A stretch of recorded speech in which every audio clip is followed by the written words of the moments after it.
I've got an itch I can't scratch, I'm missing a piece that completes a whole part of me, an open wound scar to see. Everybody come here, gather round, welcome to the freak show, the best in town. What the hell's wrong with me? I don't get along with anybody, honestly. I've been living in my own head constantly, thoughts jumbled around, think I need a new lobotomy. You'll hear two university students planning a computer programming lesson. First, you have some time to look at questions 1 to 4.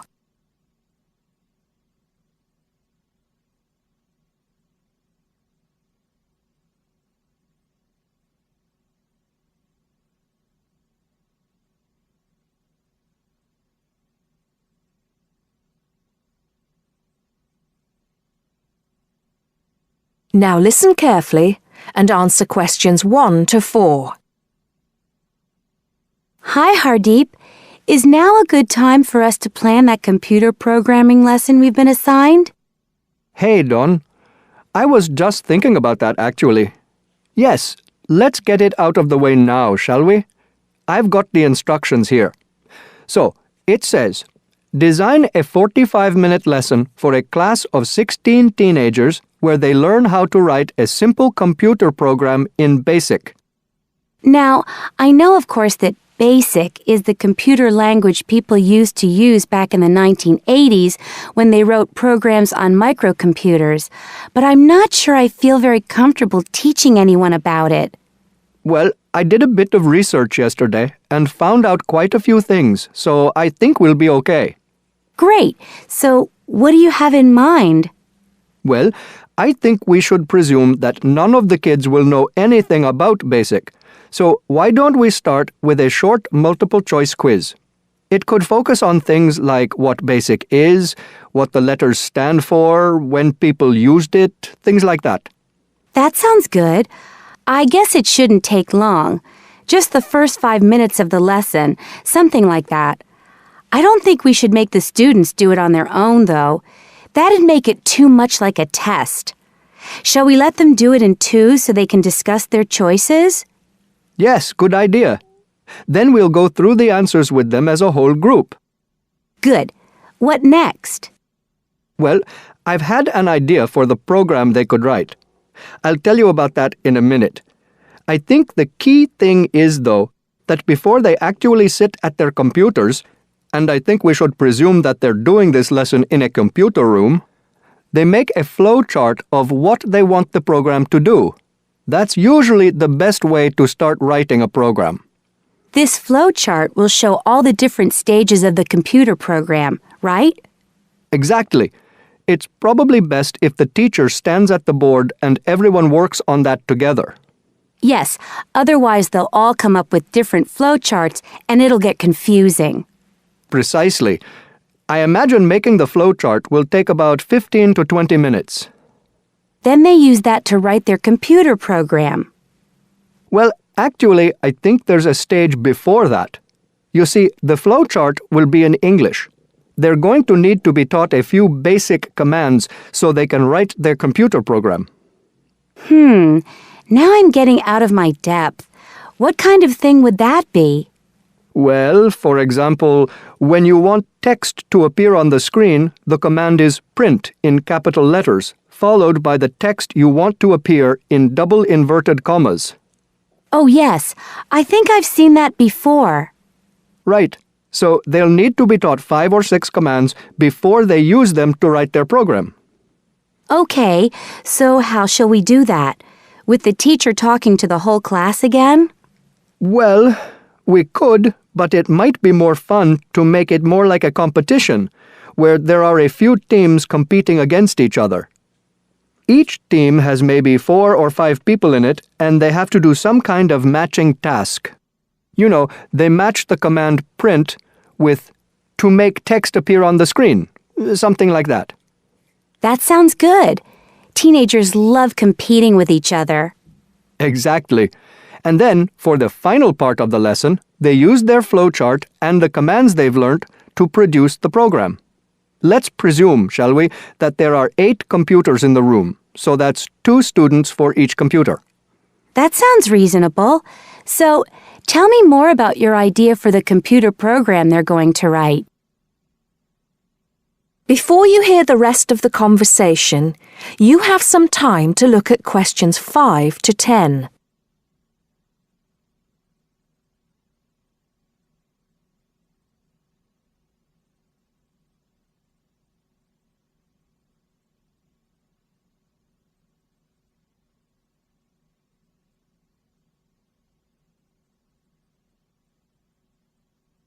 Now listen and answer questions 5 to 10.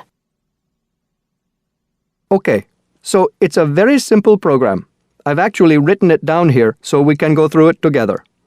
Okay, so the first line says 10 CLS.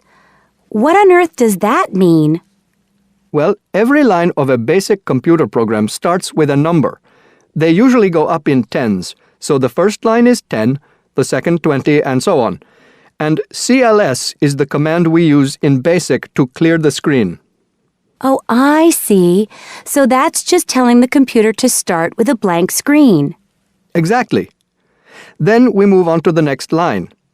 So this one says 20, print, guess a number between 1 and 10. Right, I see. That appears on the screen. It's not that difficult, is it, when you get the hang of it? Let's see if I can work out the next one. 30, input I.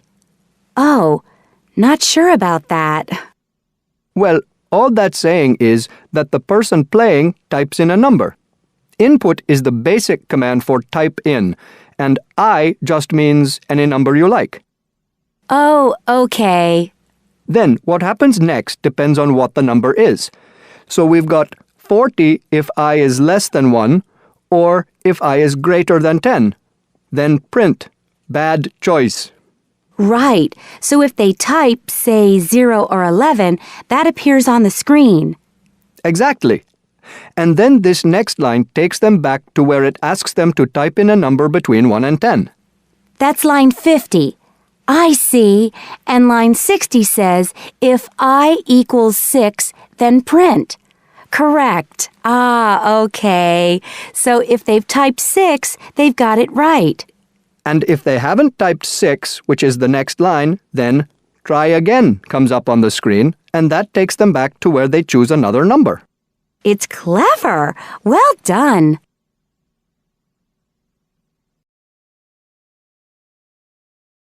That is the end of part 1. You now have half a minute to check your answers.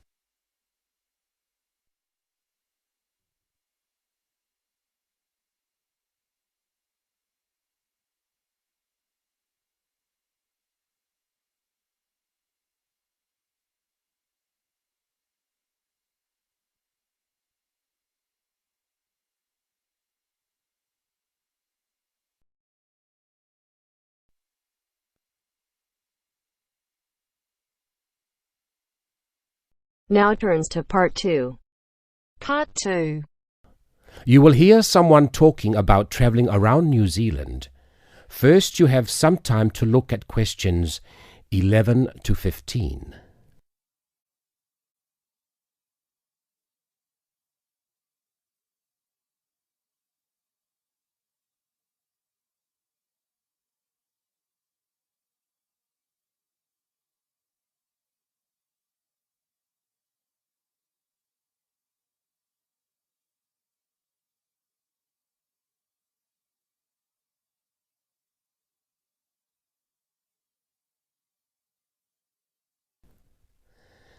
Now listen and answer questions 11 to 15.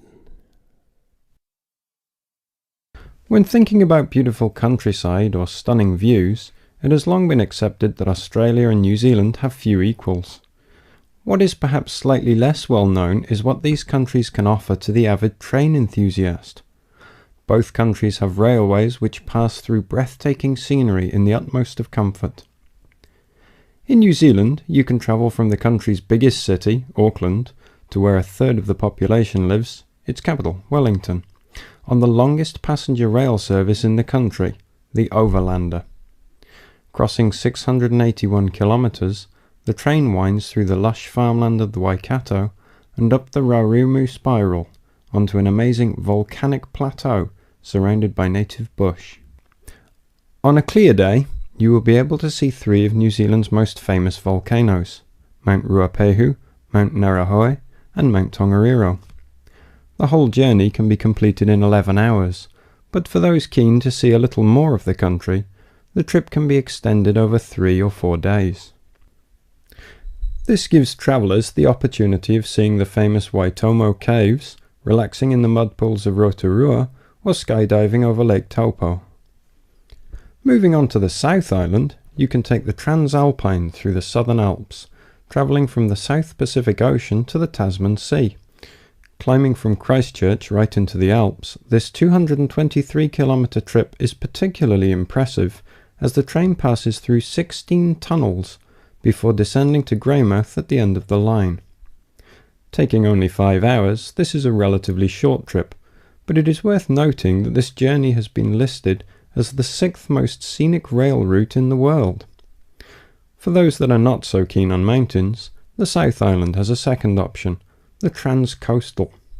With the sea on one side and the mountains on the other, it again shows some of the best scenery New Zealand has to offer. Also taking 5 hours, one of the highlights of this journey is the opportunities for whale watching. The fortunate few that see whales are well rewarded, but there are more common sights which are just as enjoyable, such as penguins and seals.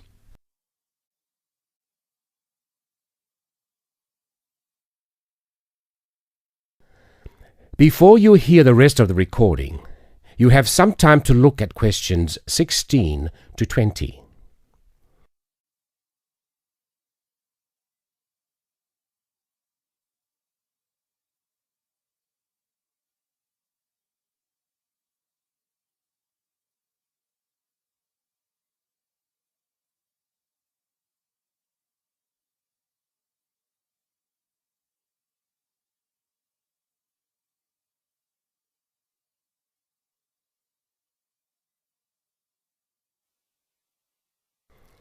Now listen and answer questions 16 to 20.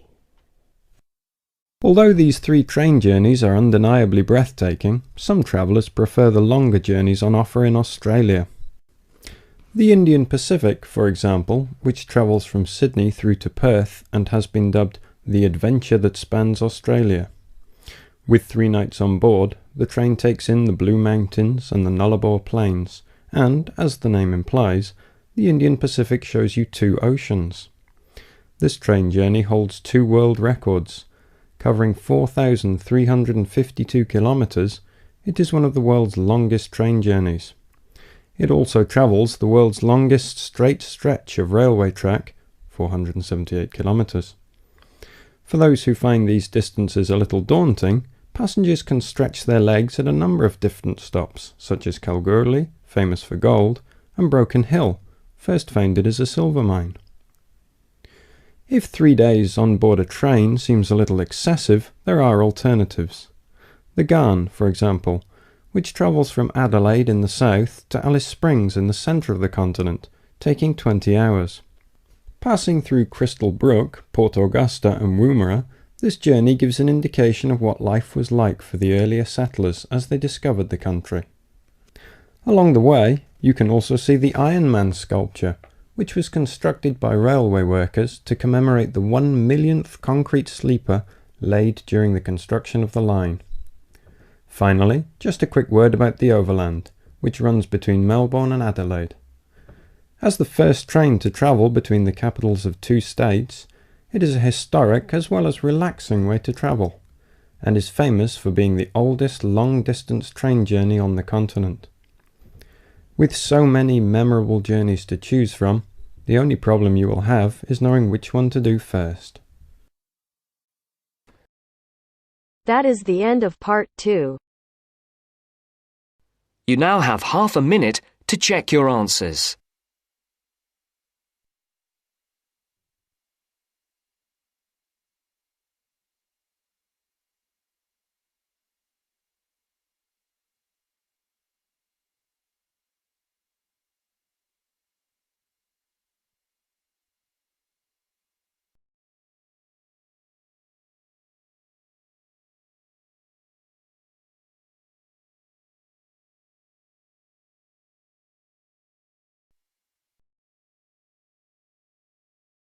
Now turns to part 3. Part 3.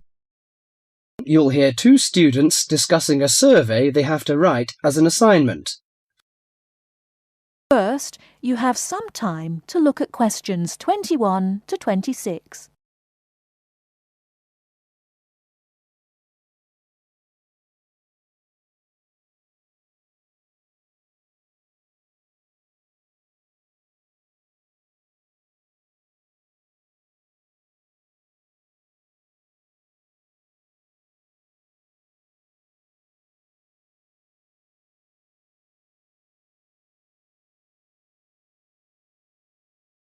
Now listen carefully and answer questions 21 to 26.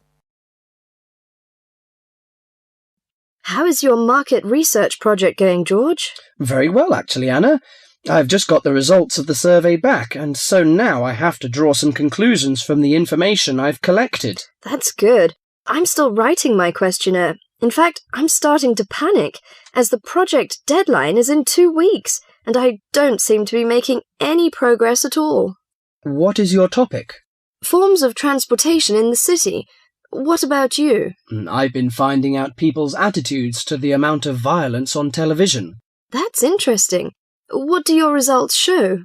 Well, as I said, I haven't finished writing my conclusions yet, but it seems most people think there is a problem. Unfortunately, there is no real agreement on the action that needs to be taken. Nearly everyone surveyed said that there was too much violence on TV. A lot of people complained that American police serials and Chinese kung fu films are particularly violent. The main objection seems to be that, although a lot of people get shot, stabbed, decapitated and so on, films never show the consequences of this violence. Although people die and get horribly injured, nobody seems to suffer or live with the injuries. Any children watching might take the heroes of these programs as role models and copy their behaviour. So, what did most people suggest should be done? A lot of people were concerned about how these films affect children. They are particularly worried that children will try to behave like the stars. The survey shows that violent programs should be broadcast after 10 p.m, when most children are already in bed. There is also a significant minority of people who feel that violent films should be banned altogether. Or how did people feel about the violence on news broadcasts? Most of the responses I have looked at have felt that violence on news broadcasts is more acceptable, as it's real. Although it's unpleasant, it is important to keep in touch with reality. Still, many people thought that it would be better to restrict violent scenes to late viewing.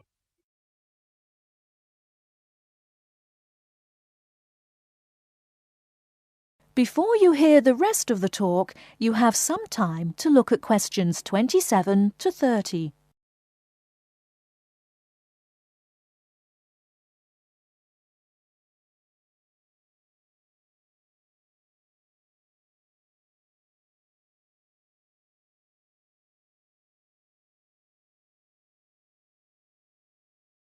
Now listen and answer questions 27 to 30. Your survey sounds very good. How many people filled it in? I gave out 120 and I got 70 back. That's a very high rate of return. Who did you give your questionnaires to? I gave a copy to every student in my hall of residence and a few to friends from other colleges. Don't you think that this will influence your results?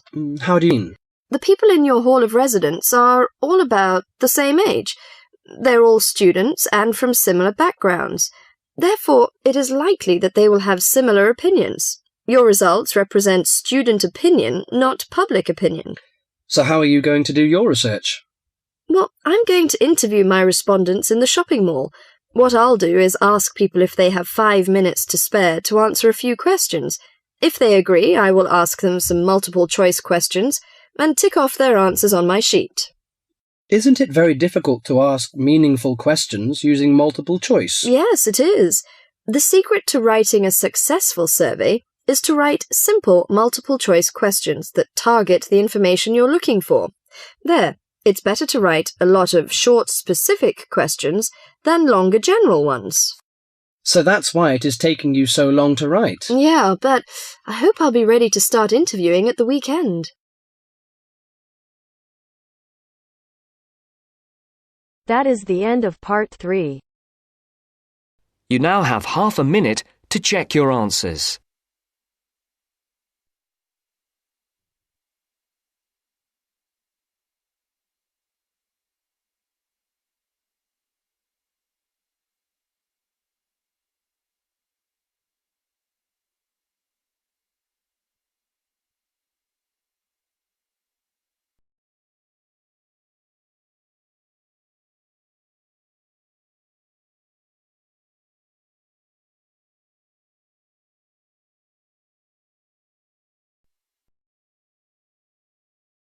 Now turns to part 4. Part 4. You will hear a tutor giving some business students instructions about a finance project. You now have 30 seconds to read questions 31 to 36.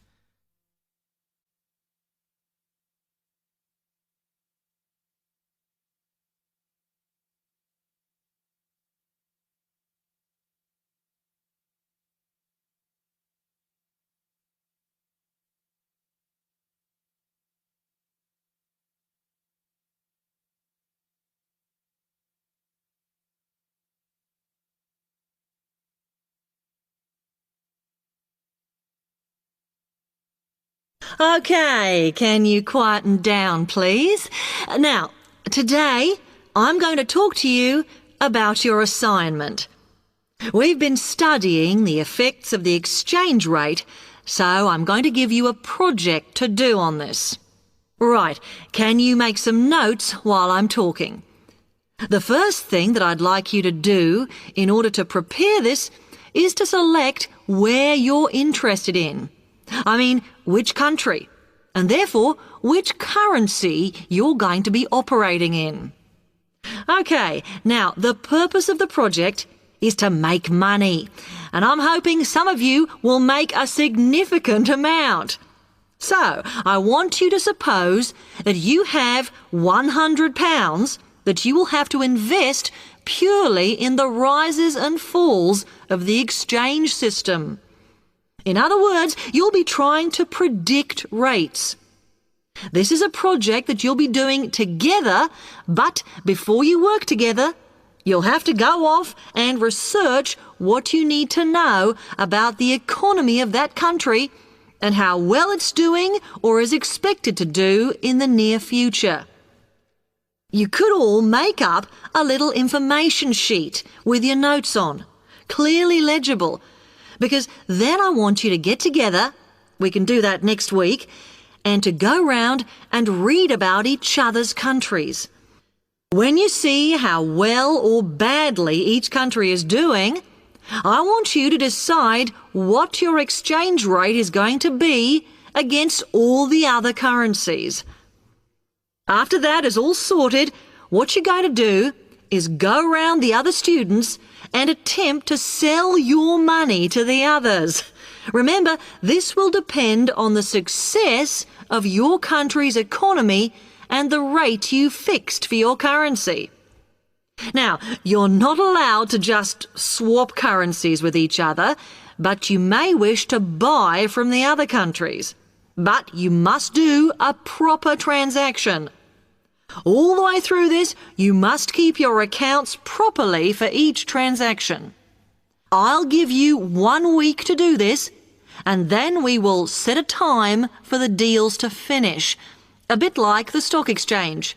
And at that point, I will ask you to calculate how much you have made. Is that clear? You now have 30 seconds to read questions 37 to 40.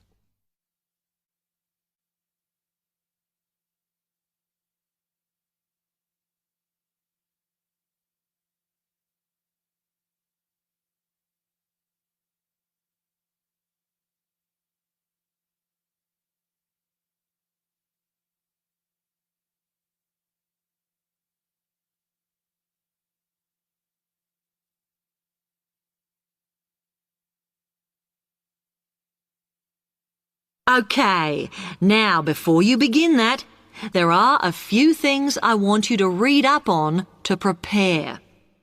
You need to look at the economies of the UK's main trading partners. I don't mean all of them, because that would be over 80, but just the 29 principal ones. There are summaries in the last 3 books on the book list I've given you. And so that you can practice applying the criteria on assessment I gave you, I'd then like you to focus just on one sector across all the countries. The most common one across every country is farming. But as much agricultural produce is for domestic consumption, I'd like you to look at manufacturing. Then I would like you to do a detailed investigation of one particular aspect. I was going to give you a choice, but I think as we've just started the course, it's better if we all look at the same thing and then we can discuss it in the seminars. So the thing I'd like you all to look at is fluctuations in import prices. Now, you need to do all that before you start the project, as it will help you assess the economies of the countries you'll be representing in the project. Don't worry, you've got plenty of time. Exam week is December the 8th. Then it's the holidays until January the 6th, so I don't need the project in till February the 5th. Is that okay? Now, any questions on this? Because it... That is the end of part 4.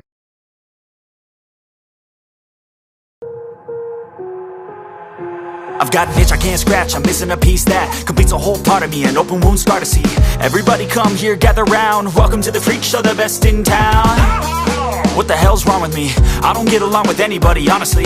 I've been living in my own head constantly, thoughts jumbled round, think I need a new lobotomy. Wait, all these thoughts are too negative, I don't wanna get lost in the sedative. Gotta show them what I got, I'm competitive. You know I'm about to go off, I won't let them win, I'll take a stab. I wanna chase a bag,